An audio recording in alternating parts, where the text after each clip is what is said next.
Is it me? It's me. I get to start. Sweet. What is good, Defenders? We are just so excited. I mean, look, we're in two places right now. Philly's in world famous Philly Monster Studios. I'm here behind the semi-famous scarf wall in Lawndale, California. It's a beautiful thing. Yes, it is 12:28 in the morning on Wednesday, Thursday. Yeah, there it is. Thursday, July 13th. But oh my goodness, LAFC turns out we are top dog in our 3-0 win over St. Louis. You know my voice. It's the scarf. J.R. Liebert, welcome to the LAFC podcast, heard in over 100 countries worldwide. And as we talked about on One More Sleep, we have checked off Guadeloupe on the country's listened list. To my right, the one, the only Christian Philemon. I'm going downtown, baby. Yo, street in a Range Rover, clean sheet, baby. 3 goals ready to go. Baskin Robbins, Chick-fil-A, give it to me now. Cifu, Vela, and Biuk beating St. Louis down. And you can find us against St. Louis getting a dub, whooping their butt. What? 3 goals wasn't enough.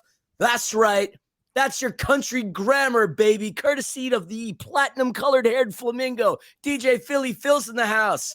It feels so damn good to get back to winning ways, Scarf. Yeah. It's even better when we whip the first place team in the West's butt. We snap our 4-game winless streak. It's our first win at home since June 21st. Yikes. But it couldn't have come at a better time, my friend. No more regular season games until, August the 20th.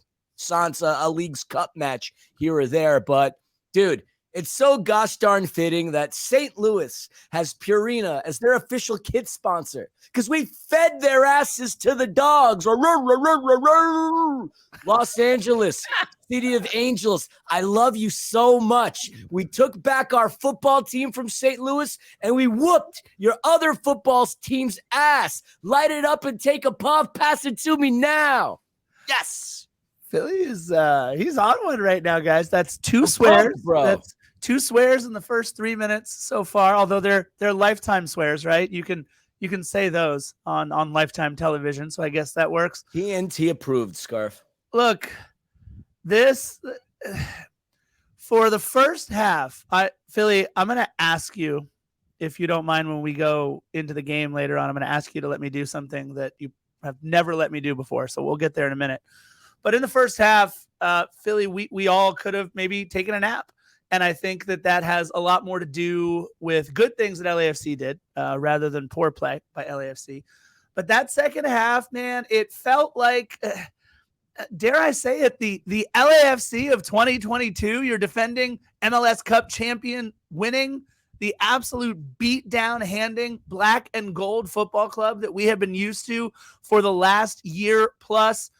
It felt like when The Rock comes back to wherever he goes, when he was back in Anaheim, finally, LAFC has come back to BMO, and it felt so good. I mean, that second half, hell, the last 20 minutes of the match really is where it got going.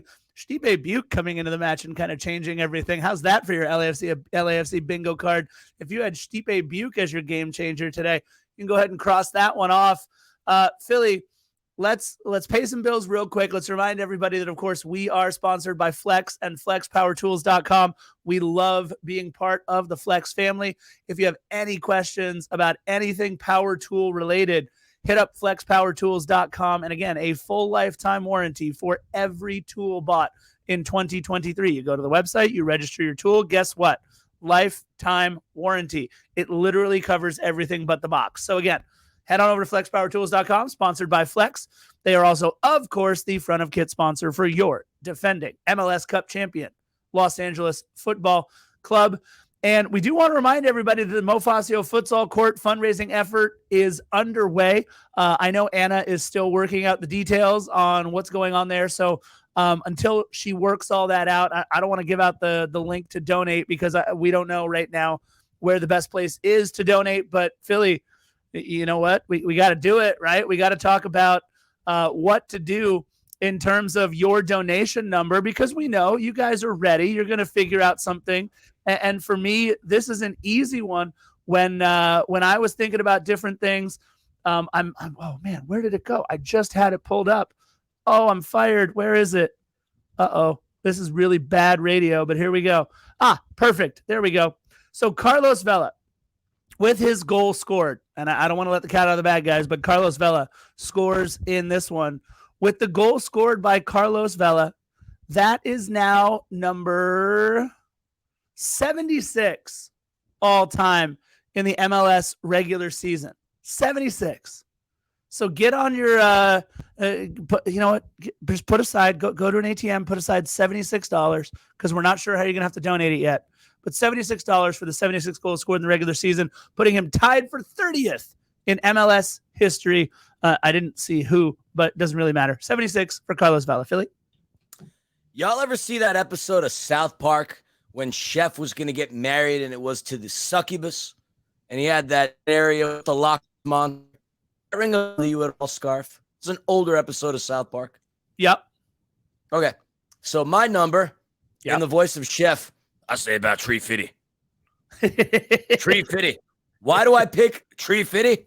Well, I know why. As a result of the first goal of tonight's game, LAFC breaks another record, y'all. We become the fastest team to 350 goals in 180 games, and we had 4 games to spare, surpassing DC United and, of course, the Carson Galaxy. So while records are fun for the statisticians, my number is 350.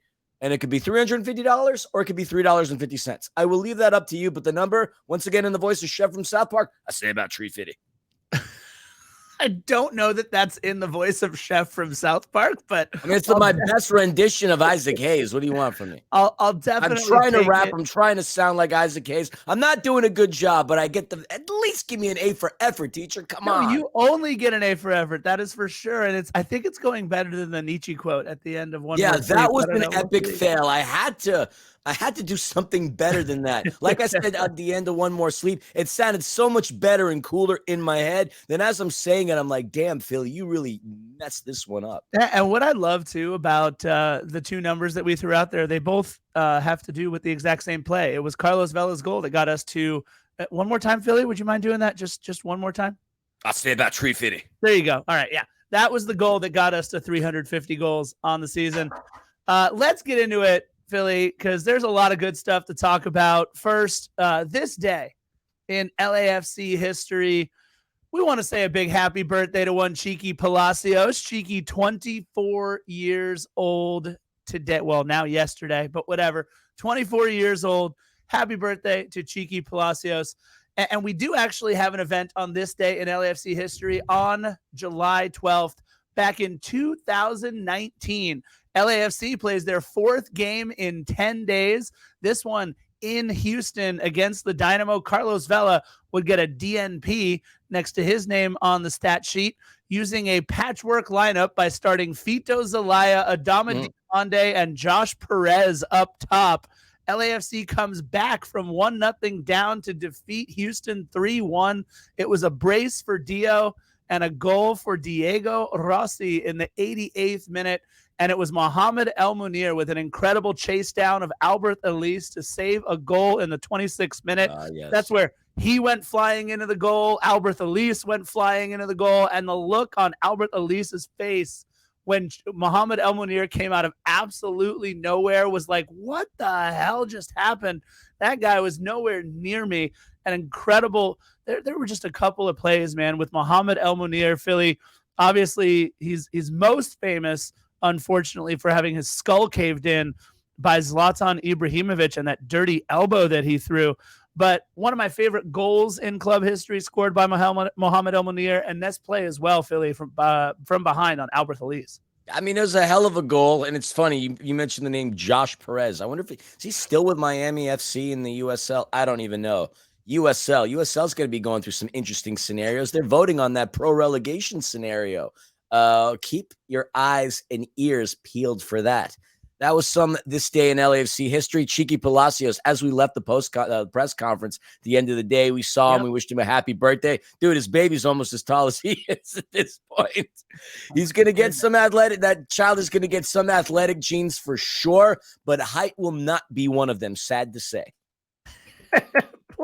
Don't pick on Chiqui Palacios Chiqui might be however tall he is, but the kid plays like he's a giant. Similar to a Latif Blessing, Chiqui is just such an important player in our backfield, and he had a pretty darn good game today defensively. Oh, he had an incredible game. Look, the defense just up and down the lineup to full team defensive effort. I actually asked Kellen Acosta about that in the press conference as well, and he said it too. Just an incredible team defensive effort, and we'll get into that in just a minute. Well, let's get into a little bit of news and notes. Sorry, I couldn't breathe and talk at the same time there for some reason. The Chicho Arango era continuing in Real Salt Lake. Chicho Arango subbed into the match at halftime with RSL down 2-0, and it took Chicho 45 seconds. That's right, 45 seconds to dish an assist to none other than the Moose himself, Danny Musovski, to cut the lead in half. And then, of course, Real Salt Lake went on to equalize and earn a point. So Chicho paying dividends his first two matches, a goal and an assist. Not sure what more they could ask of Chicho in Salt Lake and Philly. I thought I was in the upside down, that I was in Hawkins when I read this tweet from Tom Bogert reporting a trade between Toronto FC and the New England Revolution. And I had to read it over 2 or 3 times just to make sure I got everything correct. Why are we talking about a trade between Toronto and New England on this podcast? Philly, that was because the two people that are involved reportedly in a straight up trade would be Mark Anthony Kaye going to New England for Latif Blessing, who goes to Toronto. We haven't had this in a while, Philly. That has to be our wait. What moment on this episode absolutely blew me away. It's funny you mentioned Hawkins. Stranger things indeed. Mark Anthony Kaye, a big part of that Bob Bradley era. And obviously, the team did not respect Bob towards the end of his tenure there. And I think it was one of the Italians, I think it might have been Insigne, referring to Kaye as Bob's son. So now with everything being dismantled from that era, it's no surprise that they would take Mark Anthony Kaye off of there. Mark Anthony Kaye also not really well received in Toronto. If you remember, that idiot clown supporter threw a freaking bullhorn at him. Just unbelievable. But I would say the straight up trade is a good one. And I think Toronto wins on this one because I'd rather have Latif Blessing than Mark Anthony Kaye. Latif is more versatile. He causes more chaos. He's younger. I think he's faster. I mean, Mark Anthony Kaye has his good attributes as well, but I think he fits in much better with Bruce Arena and the New England Revolution. I thought Latif would have a very prosperous time in Foxborough, but it's going to be fun to see him in Toronto. It just means we're not going to be seeing him this season, which stinks. Either way, I wish the both of them the best, especially Latif Blessing. Philly, do you have the Serie D package on your cable plan to get all of the Aquila Montevarchi 1902 matches by chance? Geez, no, and I probably should because I have a pennant and a jersey from Trastevere, team out of Roma there in Serie D. How the hell? All right, who? Obviously, this has an LAFC tie, but that's not where Josh Perez is it? It was the last place that Josh Perez was gainfully employed to play soccer. Yes, they play at Gastone Brieperi, a 3,200-seat stadium. And that's, unfortunately, as of July 1st, Josh Perez is gainfully unemployed. Bring him to MASL. I mean, the kid can play in the USL. It's crazy. Wasn't he a hotter prospect than Christian Pulisic on the U.S. men's youth national team? Crazy. I don't know if he was a hotter prospect, but he definitely came up with that whole run of Tyler Adams and Josh Perez and Christian Pulisic. And that would be he came up with himself then. Yeah, right. That's what I'm saying. They were all on that team together. But Aquila Montevarchi 1902 was the last club. The good old Josh if I didn't have the bandwidth, now I have to pay attention to Serie D. No, you don't have to pay attention to them. Let's do a very quick Angel City minute and an LAFC 2 look. I would like to first apologize to Lee Win because Lee Win is not a coach on the North Carolina Courage, like I incorrectly stated last podcast. My apologies to Lee Win, the Courage, and to the Kansas City Current, who Lee Win is, in fact, a coach for. However, the Courage could have used some Lee Win advice as they fell to Angel City 2-1 in what was a come-from-behind win for ACFC. The win moved Angel City up in the table to 10th and just 4 points, though, back of a playoff spot. Their next match is at BMO Saturday, July 29th against the Portland Thorns as part of the 2023 Challenge Cup. And Philly, you and I were following along while we were following along with everything else today between the U.S. men's national team and LAFC. Yeah. LAFC 2 has had a bit of a week of highs and lows as they kicked off their action Sunday, July 9th with their first ever regulation win at home, 2-1 over Earthquakes 2. Congrats to the boys in black and gold. Fabian Vasquez got the scoring started, followed quickly. What was that? The gremlins are gremlining. Give me a second. Not only did stuff fall off the shelf, but they just turned on the TV, and it's really loud, and it's going to waken Panda. And if I don't do something about it, I am going to sleep on the couch. That's okay. You carry on. I'll be right back. Yeah, I'll talk about how LAFC 2 did this week. That if you guys are watching this on YouTube, you just got a treat there. It looked like a 7.4 earthquake just hit Philip Monster Studios for a second there. Fabian Vasquez got the scoring started, followed quickly by Nate the Great or Daz. The boys made sure the 2 goals inside the first 22 minutes were enough as they saw out the 3 points. But unfortunately, things did not go as well down in Carson in the first ever meeting between LAFC 2 and Los Gros. LAFC would go down 3-0 before waking up in a big way, but it was too little, too late as LAFC 2 fell 4-3 on the road in Carson. Adrian Wabowo scored his first for the black and gold in the giggity 69th minute, and 2 goals after the 80th gave the boys some hope. It was Fabian Vasquez again, this time with a PK, and Mateus Maya who cut the lead to 1, but that was it. They play at Minnesota United Sunday, July 16th at 6 p.m. And now it is finally time for us to talk about. Did you want to talk at all about the U.S. men's national team losing to Panama? I don't think. No, I mean, we already waste enough people's times anyway. The last thing anybody wants to hear about is the U.S. men's national team. They lost to Panama. It is what it is. Save your ears for another podcast for that. All right. Well, it was Armenian Heritage Night at the stadium, and really cool. First of all, it's right up here. There it is. You can see it there on my screen. That scarf, and I hope this gets passed on to whomever helped design this scarf right here. But someone's got to walk me through all the really cool symbolism on that scarf. I would love to have somebody from either the design team or the Armenian community reach out to me, LAFC_the scarf on Instagram. Help me understand what's going on this. Well, that's scarf. Ollie with an LAFC logo, so I think I've got you started there. Yeah, it really does. It looks just like it is a beautiful. More on Ollie in a minute, by the way. Yeesh.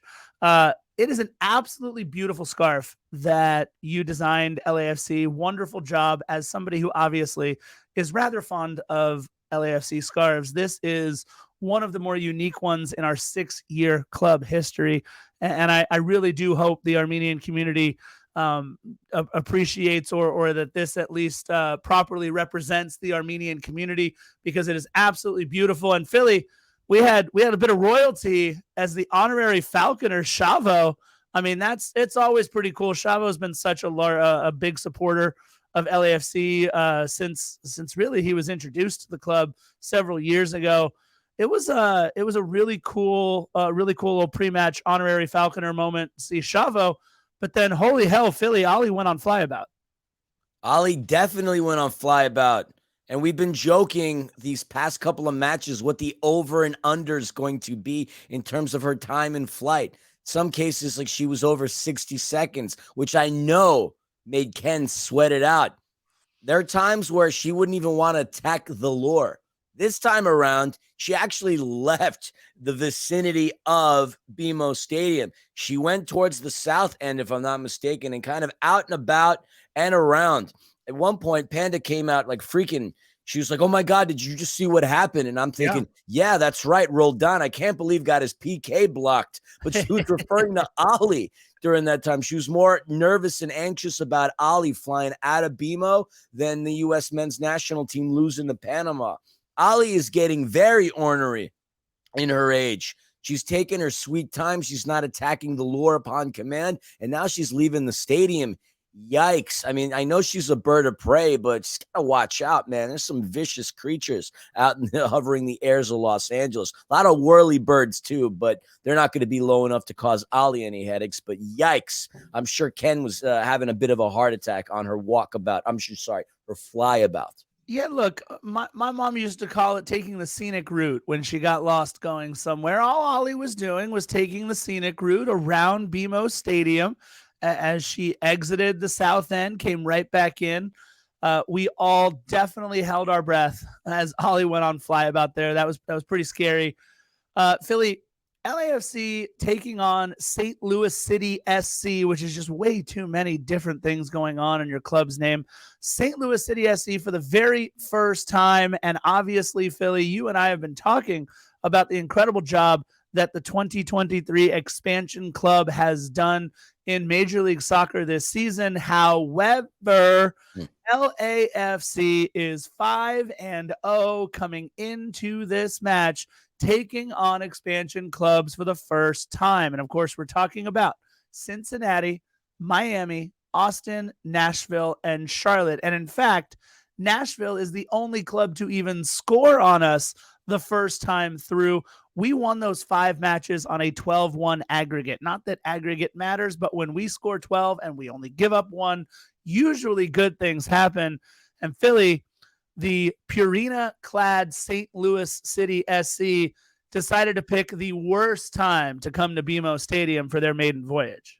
Was it their worst time? I mean, today it was, but they were riding a 3-game winning streak, and we were not playing our best football. I said it earlier, June 21st, the last time that we actually, if you're watching, defended the bank. Yikes. I'm utterly surprised at how good this team has been, Scarf. As we mentioned during One More Sleep, nobody predicted that they would finish any higher than 13th place in the West, which is second to last. You had more people choosing them to finish 14th. The only person who I think gave them 13th, I said it the other day, was Andrew Wiebe and Kalen Kyle. But somehow, much like the Las Vegas Lights did in their inaugural season, they put together a winning club, a very good winning club who was amazing at scoring goals, incredible at defending, and with a ragtag bunch of players. I mean, they're a shining gem in between the pipes, a keeper, Roman Berkey, who's played at the likes of Borussia Dortmund and in front of the yellow wall. It's just insane how well that this team has progressed. But they've also been a little uppity. And yeah, I get it. We were a little uppity too in 2018. I get it. I'm a little more biased about LAFC than I would be about St. Louis. But even the periodicals in St. Louis were talking about how this is the time for St. Louis to show everybody what they're made of and beat the defending champions. And for those of you who don't know, Missouri, which is the state that the city of St. Louis is in, they refer to themselves as the Show Me State. I never quite got a good, accurate depiction as to why they refer to themselves as the Show Me State. But the only thing that was shown was their asses out the door. And thankfully so, because we knocked them down a peg while climbing up the rankings in the Western standings. But still, shocked at how well that this team has been progressing. Joseph Zacher said it on Heart of LAFC the other day, Scarf. They look like a Bundesliga 2 team. And after watching them with my own eyes up close and personal, I completely understand the reference. Yeah, look, it's called misery for a reason, right? I mean, that's where St. Louis is. And look, by the way, the reason why it's the Show Me State, the most widely known legend attributes the phrase to Missouri's U.S. Congressman Willard Duncan Vandiver, and we all know Willard Duncan Vandiver, who served in the United States House of Representatives from 1897 to 1903.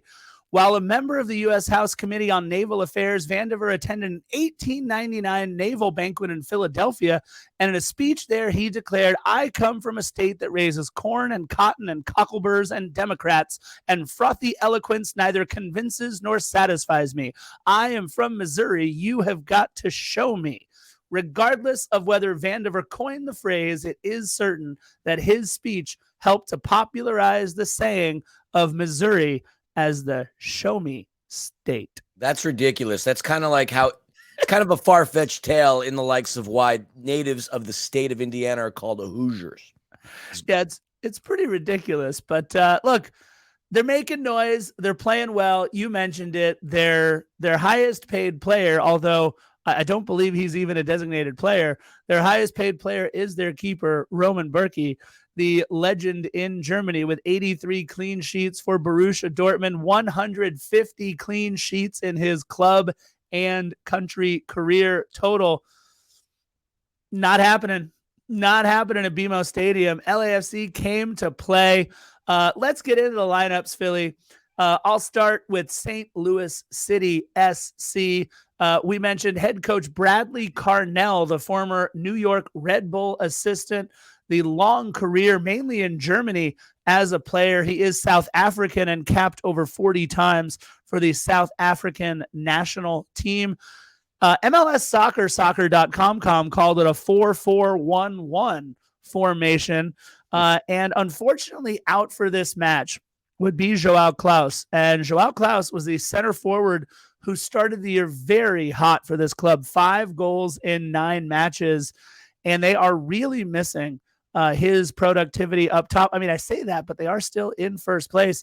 They also haven't had Edward Leuven for quite some time. A hamstring injury has kept him out since June 11th. He had 6 goals and 4 assists before the injury. So you're talking about 11 goals on the season between Klaus and Leuven that they have been missing for quite some time. We would see Leuven in the match later on. He did come on as a substitute for his first action since June 11th. But between the pipes, we talked about it. Roman Bürki, the legend in Germany. The back line consisting of John Nelson, who has been a rock back there at left back for St. Louis City. John Bell, Lucas Bartlett, no relation to President Josiah Bartlett, and Jacob Nerwinski on the right-hand side. Philly is very confused about President Josiah Bartlett right now. Midfielder. Can't say I voted for him. Midfielder Celio Pompeu, Indiana Vasilev, Jabulo Blum, and Rasmus Alm. And your forwards, Tomas Ostrak and Nico Giacchini. And this, again, Nico Giacchini, one of the best young players in Major League Soccer, their leading scorer on the year, and a player who has several cups of coffee with the U.S. men's national team. In the 18, we would see Jared Stroud and Edward Leuven. And my player to watch was also in the 18, Aziel Jackson. I thought for sure he'd get the start instead of Tomas Ostrak up top. And I was wrong, just like I was wrong about Lee Wynn being a coach on North Carolina Courage. My 2 players to watch, Philly, would be Nathan Ordaz, who wound up being an okay player to watch, by the way, and Aziel Jackson. Both of them would not factor into most of this match. Philly, it was a solid lineup for the boys in black and gold. Oh, absolutely. A very solid lineup indeed, starting as he has for pretty much the majority, no, actually the entirety of the regular season, John McCarthy. Our backline consisting of Ryan Hollingshead, Daniil Maldonado, Giorgio Chiellini. God, I love that man. And Chiqui Palacios. I'm always looking at you as they're announcing the starting lineups and the PA announcer yells, Giorgio. I'm always looking to make sure you're the loudest one in Founders yelling Chiellini. And you didn't disappoint me today. So good on you. Good on you. Yes. I did say Chiqui Palacios. Happy birthday, by the way. You happy said birthday, Chiqui. Midfield, Jose Cifuentes. I know he's still here, playing shaky, but today was a good one. Today More was on that great. later. Ilie Sanchez and Kellen Acosta regularly getting back in the lineup now. And up top, we got Carlos Vela, Mati Bogusz, and Denis Bouanga. Solid starting lineup. As far as the subs are concerned, the ones that played, Stipe Biuk, Nathan Ordaz, and that was it. We didn't really sub too much. We still had Eldin Jakubovic as our backup. No surprise with the full 90 that he played and the abysmal performance that he had. No Mamadou Fall playing in the game, although he was in the lineup. Daniel Crisostomo, was in the lineup, but he didn't play. Eric Dueñas, Diego Rosales, and the pelvis himself, Julian Gaines, and Timothy Tillman was in the 18, but did not play. And I found that interesting. Tillman, obviously, having spent time at Goethe Fürth and the Bayern Academy, spending his time in the Bundesliga, I would imagine maybe he got a break because he was well scouted by Lutz Pfannenstiel and some of the other people that are within the technical staff of St. Louis City SC. You're right. Actually, saying that out loud does state how much there is going on. I just can't refer to them as City. There's another team out there in the world of global football that has earned that moniker. This one, by no means, has earned a damn thing. And respect from us is certainly not anything they earned today either. But that's your starting lineup. Scarf, Yes, I know sir. we got 2 halves to cover, but I could easily say nothing happened for 72 minutes. So if it's okay, and remember I said I would ask you to do something that I don't think you've ever let me do before. Oh, boy. Do you mind? And I know this is a lot, and I already talk a lot on this podcast. Yeah. Do you mind do if I go over every exciting detail of the first half for the millions? And millions. Should I start my stopwatch now or later? You can start it right now if you want. Okay. Ready? All right, hold on a second. Hey, Siri. Oh, crap. Yeah. It's past the hour where she's awake. Oh, the phone lit up. You know what? Forget it. Just go, and I'll look at the seconds. All right, so in the second minute, we had a beautiful sequence of about 8 passes that led to a corner. Nothing happened there, and then we had 2 bad turnovers by Ryan Hollingshead inside the first 6 minutes. In the 8th minute, I was particularly struck by Purina all around the ribbon of the stadium. I didn't like that because there was Purina on the kits of the other team. Mati Bogusz fouled above the semicircle, and then Kellen Acosta put that ball right into the south end where Ali was trying to fly. We got yellows from Jose Cifuentes and Danil Maldonado. Ryan Hollingshead missed a header in the 39th minute, and then a shot on goal, if that's what you want to call it, in stoppage time from Ostrak as it rolled meekly and weakly to John McCarthy right before the final whistle, and that's your first half. Can you hear me? I can hear you. I gremlin. Excuse me 1 second. Yeah, you have No a gremlin. joke. Hagrid muted the darn thing for a second. I thought he must have knocked something out. Are you serious? Are we done with the first half already? Is that Done with the it? first half. I did it.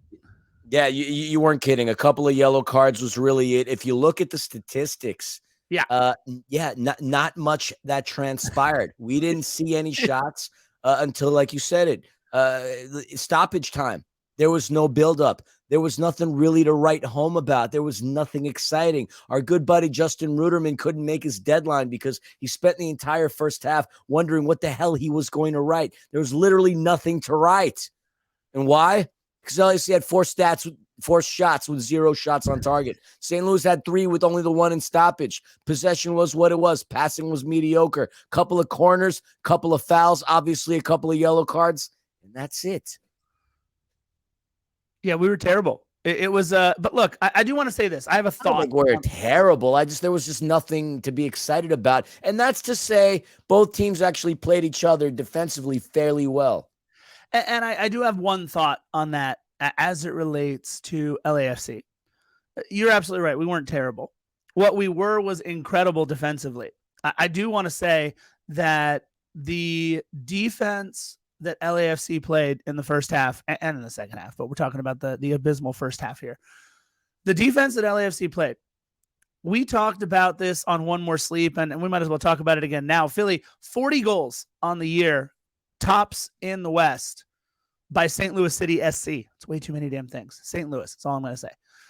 St. Louis came into the match with 40 goals on the season. This is a club that scores. I mean, they average almost 2 goals a game. They are very, very good at scoring, giggity. But that being said, we rendered them completely innocuous on offense, completely sterile the entire first half. I mean, literally that shot on goal, which came right at the end of stoppage time, was a little trickler from Ostrak. And I mean, Philly, you, me, Panda, Nina, whoever could have saved the millions. and millions. No Anybody problem. would have made that save. No The problem. Gremlins would have made that save. Absolutely. They would have actually Individually and collectively. kicked the ball back harder. I just loved our defense. I loved our defense in the first half. That being said, nothing to talk about other than Ryan Hollingshead's missed header in the 39th minute. That was a glimmer of sort of kind of hope.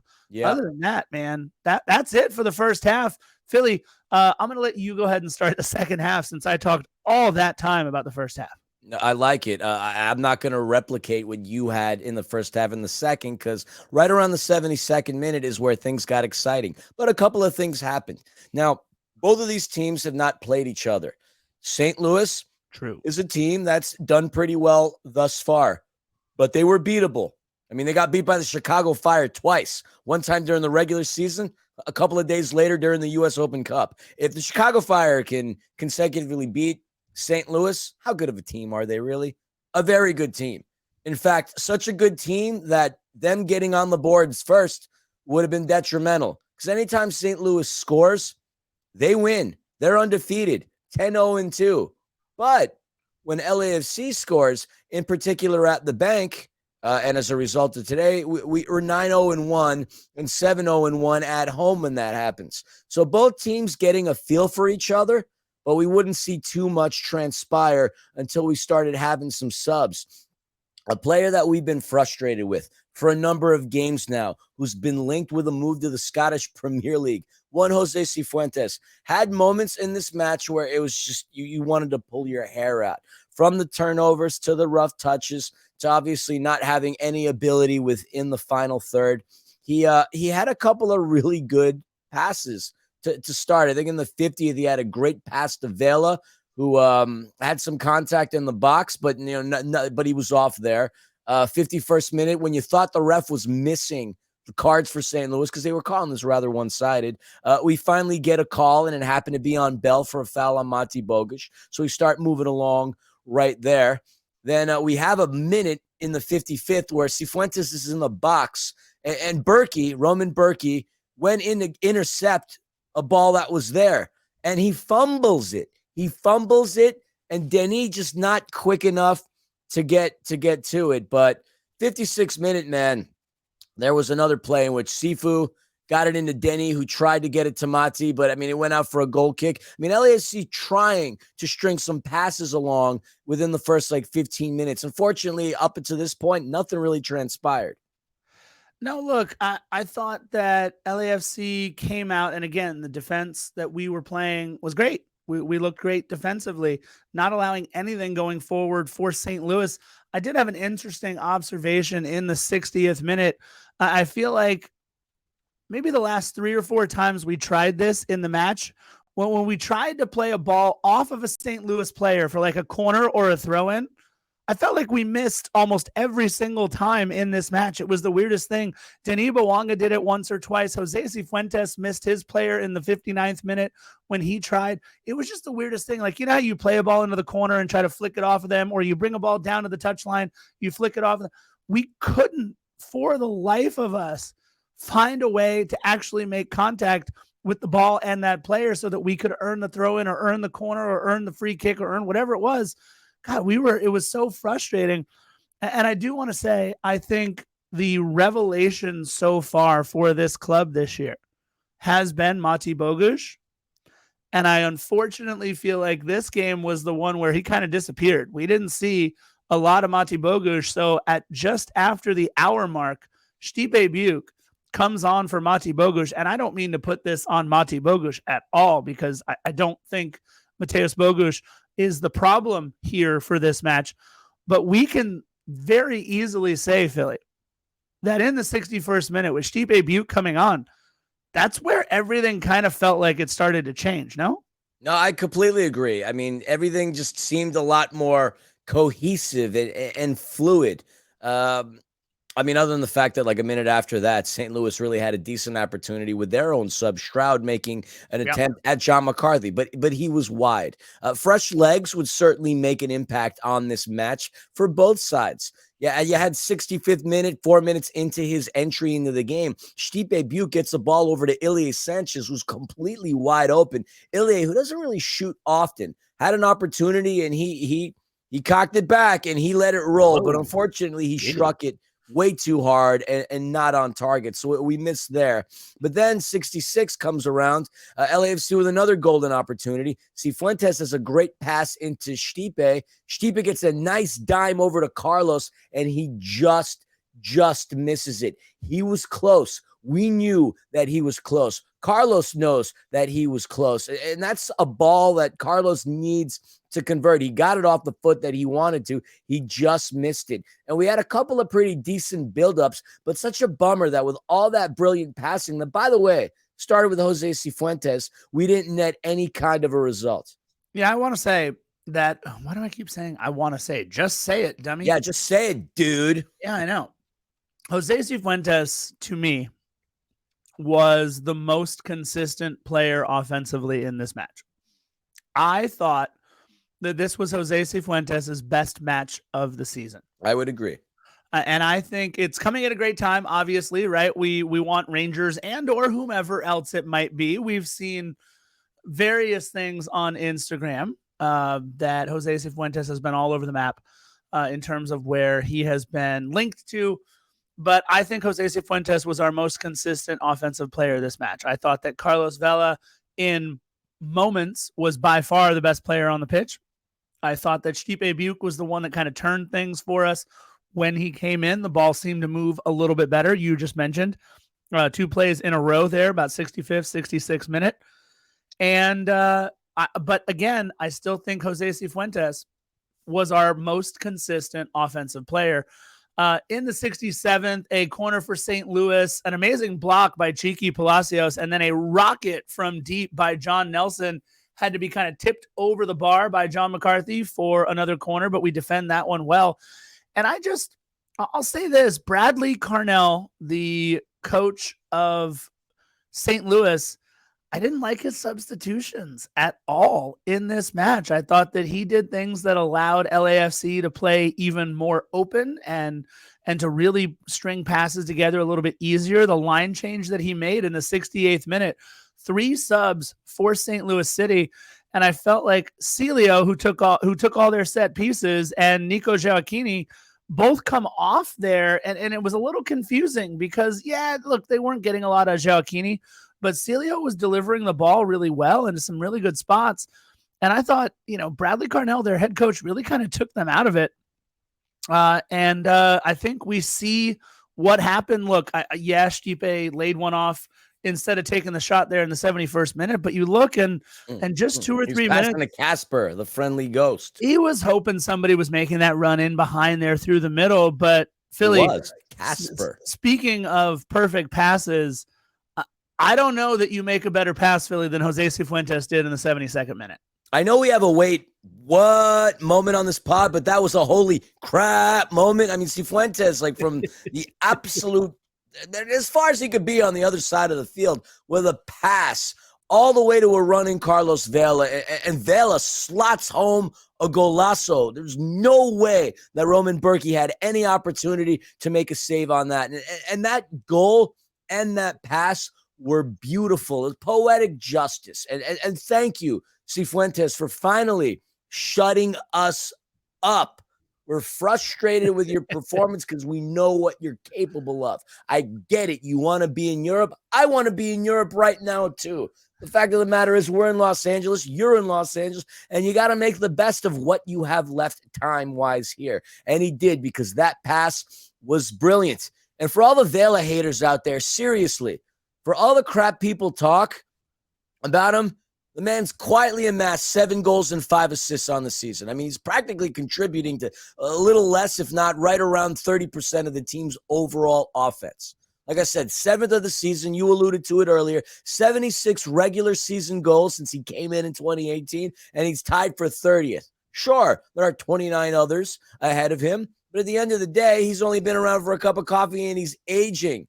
And for us, it was very important to draw that first blood because, as we said, St. Louis 10-0-2 in scoring the first goal. And now we can lay claim to the fact that we're 9-0-1 and 7-0-1 at home when we score. But man, Cifu, that was the pass of passes, my man. Yeah, really happy that Jose Cifuentes had as good of a game as he did. And we already talked about it. That goal was number 350 for LAFC in the MLS regular season. So, of course, 180 matches ahead of DC United at 184 and the Galaxy at 188. And then Nerwinski with a yellow in the 77th minute that it looked like might have been last man, but they kept it as a yellow. And I think that kind of changed things a little bit for St. Louis. Again, another player on that back line with a yellow card. Finally, my guy gets into the match. Aziel subbed into the match for St. Louis and did absolutely nothing. It was a poor choice of a player to watch on my end. Can we just talk about the free kick that was taken after the foul on Jacob Nerwinski?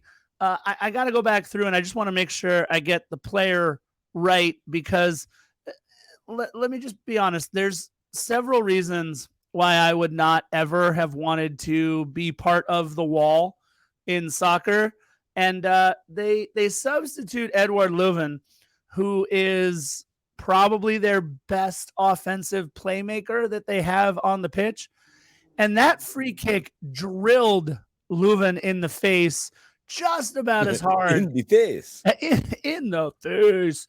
Just got absolutely cleaned out by that kick. And that was just so bad. But as bad as that was for Edouard Leuven, in the 82nd minute, look, I'm gonna say something that I don't really care how this sounds. That goal was why I chose my seats in Founders Club. That goal in the 82nd minute, being able to look at the FIFA view of things and to be a little bit higher up and to be able to watch the chess piece. And it was just so beautiful, Philly. I don't think I've seen a prettier goal for LAFC all season. You had Chiqui Palacios from all the way in the back, Philly, all the way in the back. He kind of controlled possession, fought for it, and Giorgio made himself available by dropping back just a little bit. And Giorgio's pass up the wing to Denis Bouanga with a little back-headed flick with a header there to Carlos Vela. Carlos and Denis Bouanga were just on a really nice page today. A little back-heeled pass to Denis Bouanga, who just had space. He took the ball and went. And kudos to Stipe Biuk, because he was not caught watching on that play. He made his run up the right side. And look, for all those great passes, if not for Denis Bouanga putting it on the absolute foot of Stipe Biuk and Stipe hammering it home, that play was just beautiful, Philly. Absolutely beautiful. I'm glad you broke it down from where it started, because there was so much to it, and you're right. It came starting with Chiqui Palacios. And Denny's going to make his shots. He's always going to go out there and take his shots. And in some cases, he gets, what's the word I'm looking for here? Banana not bread. Trolled on, but like he's a shot taker. He's not one that really distributes the ball heavily. Right. And he really did the right thing in this set of circumstances. Rather than look to beat his defender off the dribble, he caught Stipe Biuk. And Stipe, the reason why that goal was so nice for him is because he didn't think about it. I mean, even from up in Founders Club, when Stipe gets the ball, if we're looking at cartoon bubbles, like you can see the gears turning in Stipe's head when he gets the ball. He doesn't react. You can tell he thinks. He's cerebral. He didn't think about this. He didn't even really take one touch and then kick. He just went for it like a hockey one-timer. And as a result of that, he gets the reward. He gets the goal. It seals the game, essentially, and for him, it's his third goal of the season. Then he gets another assist. And out of the 3 goals that Stipe has this season, believe it or not, 2 of those assists come from Denis. And as a result of Denis' contribution, we're looking at him with 26 goal involvements over 31 games across all competitions, 19 goals and 7 assists. So starts with the back, Chiqui, Giorgio, Denis, Carlos, Denis, Stipe. One of the most beautiful plays I feel like we've ever, like you said, ever seen. And feel so happy that Stipe gets rewarded. I know he's starting to develop a lot of haters, and the way to shut up haters and critics and pundits and podcasters and Monday morning center backs is just succeed. Shut us up by scoring. Shut us up by assisting. Cifuentes did that today. Stipe did that today. Carlos shut up some of the critics. Danny shut up some of the critics that said he's not a distributor. He's mainly a goal scorer. Got himself an assist. And booyah, baby, 2-0 at this point. I just realized you're wearing the Purina bandana right now. Yeah, I just wanted to remind St. Louis that we fed them to the dogs. I like it. I like it. Yeah, look, beautiful goal. And look, here's LAFC was taking this match incredibly seriously because nobody really came out. You mentioned it, Philly. The substitutions, we mentioned how Stipe kind of turned the game on its head. Stipe had an incredible match in this. The only other substitution for LAFC, because I really think they were keeping their best lineup out there for as long as possible until they scored this second goal. You mentioned it. This was basically liftoff for LAFC after this match. After that goal, is Nathan Ordaz coming on in the 86th minute for Carlos Vela. I mean, that was pretty much it. And that's how you know. Giorgio Chiellini, by the way, playing a full 90. Are we going to see him in just 4 days? 3 days, right? 3 days in Minnesota. Get back Aaron Long, bro. I don't know. We do get back Aaron Long, and Aaron Long did not factor in that U.S. men's national team match against Panama. So we'll be getting Aaron Long back. I wonder if the decision to play Giorgio Chiellini 90 minutes in this match was because U.S. men's national team is no longer going to be playing in there. There's not a consolation match, is there? They're just. I don't know. That's a good question. I mean, it's kind of funny. Like, shout out to our buddy Celso on Voices of the Black and Gold. We lost to the Canal team. It's kind of funny. I don't know if there's. I don't know that there's a. I mean, I don't. Actually, that's a good question. I don't know the answer to it. I mean, the Gold Cup is relatively new, so I can't say I understand all the nuances. I really do hope we get Aaron Long back because Giorgio Chiellini would be good against Minnesota United because now we have to contend with another offensive threat who, by the way, scored today. That of Norwich City's Pookie. I can't wait to see Pookie. I can't wait to see Pookie play. There is not, from what I understand on the Gold Cup website, a consolation match. There we go. Then we get back Aaron Long and Giorgio gets back, to chill for a bit. Yeah, I was going to say, I don't think we see Giorgio at all after Aaron. I mean, look, it's Giorgio, right? He could go up to Steve and say, Coach, I'm good for the 20 minutes or 30 minutes or whatever. Drinking espresso. I had my espresso. I'm good to go. So let's get into stoppage. First of all, can we just talk about Giorgio Chiellini over the last 10 minutes of this match? Why did Giorgio Chiellini look more spry and more energetic over the last 10 minutes of the match than he did over He almost killed a man. He almost killed a man. It wasn't just any man. It was Aziel Jackson, my player to watch. He goes to clear it and just drills Aziel Jackson. Absolutely drills him. Jackson is down for just a minute, and Giorgio went over. Okay, he's okay. He's not bleeding. He's good. And then just kind of walked away. I love Giorgio so much. And then in the 89th minute, he goes to challenge for that ball in the corner. Dude's coming full speed ahead. And this is where you forget how sturdy and big of a guy like Giorgio Chiellini is. He just clears out the defender so that we can retain possession of the ball. I just love Giorgio Chiellini so much. 5 minutes of stoppage. We get Denis Bouanga, Philly, drilling the crossbar on a beautiful pass once again from Jose Cifuentes. And look, he was on one end of a lot of great passes in this match, but it's my pick to click. Nathan Ordaz getting on the other end of it this time. A beautiful run up the right-hand side. Nate kind of waits for the defender to move in front of him, plays the ball just back a little bit for Jose Cifuentes, and a beautiful ball from Nate culminates in a goal from Jose Cifuentes. And all I can think of, Philly, is that if this is the last match and this is the last memory that we have of Jose Cifuentes, that this is the way I would want him to go out, right? A great match, playing his best match of the season, coming up big all over the pitch, including the exclamation point on St. Louis City, 3-0 LAFC. I mean, it would be great for him to go out in that respect. But the more he lingers around, the more I think we're going to hang on to Cifu for a little while longer. By the way, that was a great goal. This is his first goal since he scored on my birthday, by the way. Last year, August 13, 2022, was Cifuentes' last goal. So it's been a minute. But the reason why I think that, we may hang on to him a little while longer, let me ask you. I'll start out by asking you, what club is he linked to, Scarf? Rangers. Okay. Now, Rangers is a very successful club in the Scottish Premier League. I believe they've won like the domestic cup 52, 54 times, more so than that of Bayern Munich or anybody else. Right. But here's the deal. This club has to be, and right now is going to be notoriously frugal. And the reason being is because throughout their history, they have been spending money that they didn't have.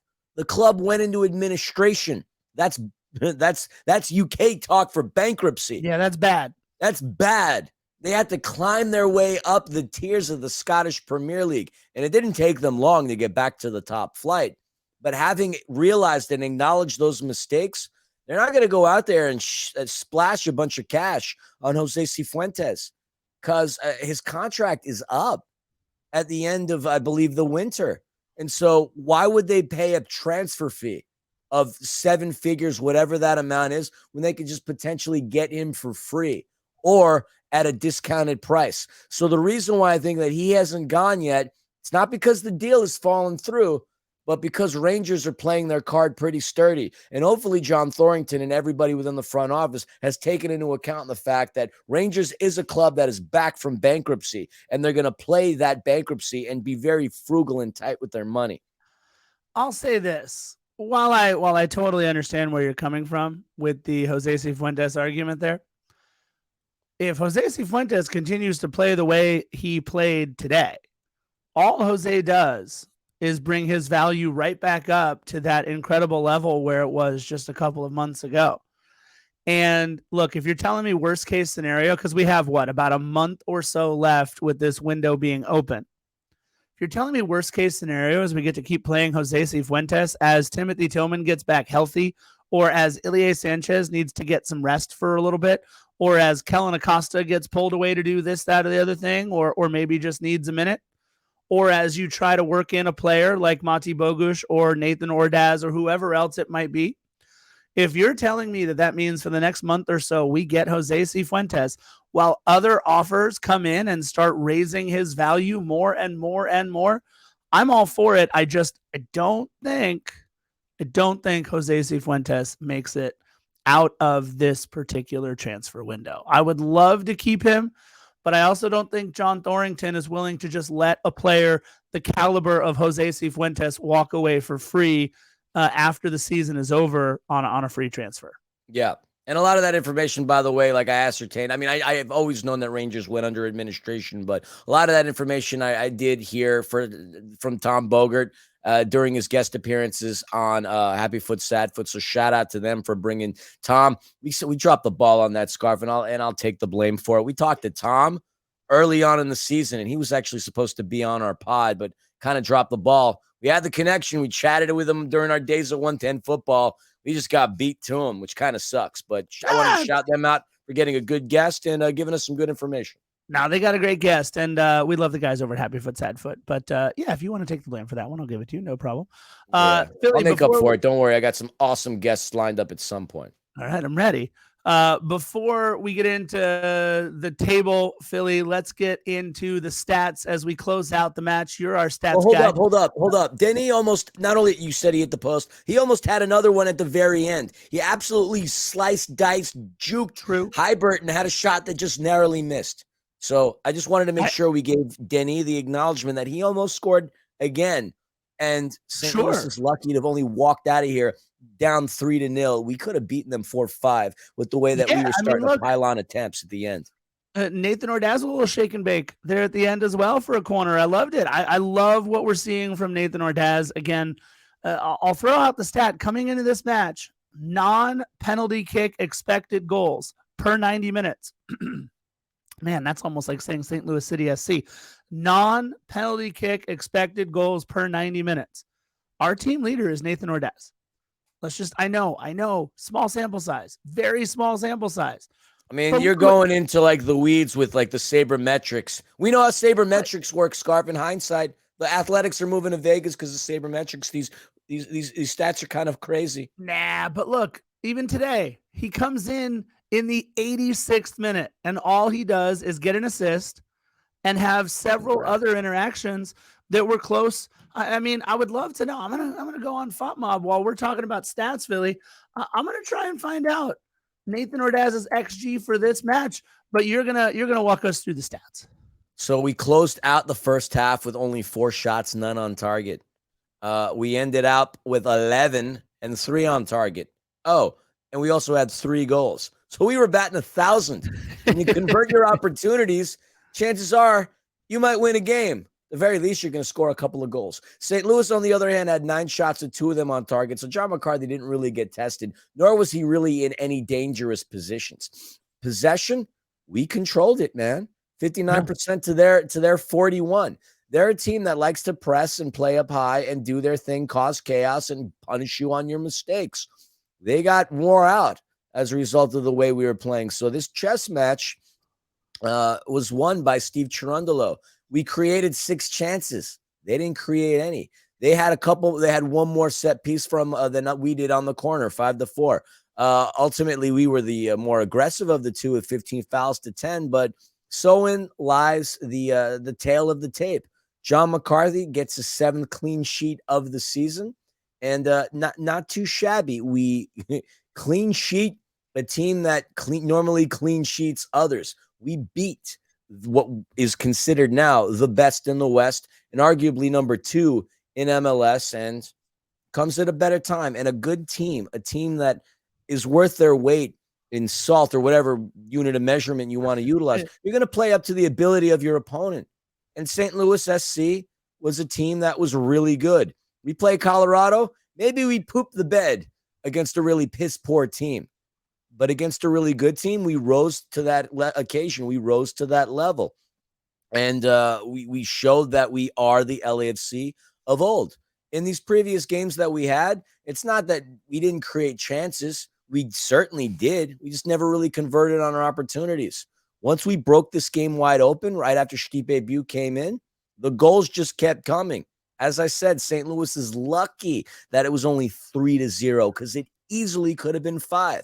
But as a result of that, we whooped the new kids on the block, 6-0 against expansion sides, and I'm feeling better than I have in a very long time. Dude, it was such a great feeling after that match. That was so incredible. LAFC leapfrogging Seattle to move to 2nd in the West, 36 points from 22 matches, just 2 now, of course, behind St. Louis City. And our last match for at least a little while comes in just 3 days. Many of you will be listening to this on July 13th. And by the way, all, thank you for listening. And as you listen to this, it'll be just 2 more days. God, we're going to have to do a one more sleep the next day. July 15th at Minnesota United at Allianz Field, right? Allianz Field. Yeah. Allianz Field, Minnesota United. And then we get a break for Leagues Cup. We have a bye into the second round. There's a whole round robin thing that these teams are going to do. They have to play a couple of matches. We get a little bit of a rest. And I want to remind everybody the transfer window is still open. That's all I got.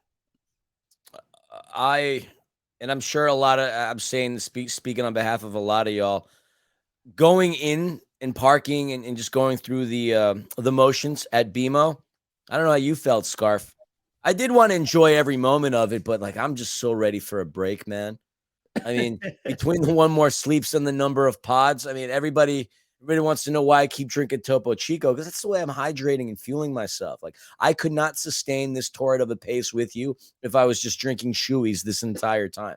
Needed to hydrate, lose some weight, needed to feel great, and thankfully feel great. A couple of weeks off is going to be so nice. Maybe we roll out another pod or two. Maybe we throw on an interview with a guest, but I'm going to tell you that after the game against Minnesota United, I'm straight chilling. No social media posts from me on that defender's IG account unless something pertinent and newsworthy comes about. I need a break from this. Our team needs a break. The supporters need a break. The millions and millions need a break. We all need a break, and it couldn't have come at a much better time.